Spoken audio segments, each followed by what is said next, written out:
Aí pessoal, estamos aí ó, Olha o pinhão aí ó. Piraçu na cabeça. Nosso amigo Hélio que está descascando os pinheiros. Pinhão, Pinheiro não. Adriano, fala alguma coisa para nós, Adriano. Estamos aí fazendo uma sapecada de pinhão aí pra matar. Qual região que você é, Adriano? Paraná, né? Paraná, isso aí, Trilha Sul, Paraná. É Diga aí, Juliano. Um broto. Broto de pinhão. Olha pessoal, aqui, essa aqui ó, para quem não conhece, pessoal do Rio de Janeiro, pessoal fora aí de Minas, esse daqui é o famoso sapecado de pinhão. Claro que deu um pouquinho de canseira porque eu tive que subir no pinheiro lá em cima, entendeu?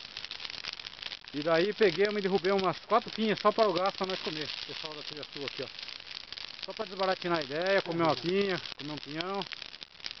E aí ó, agradecendo a Deus a esse dom aqui ó, que Deus nos deu, que é o famoso pinheiro, que aqui na nossa região tem muito.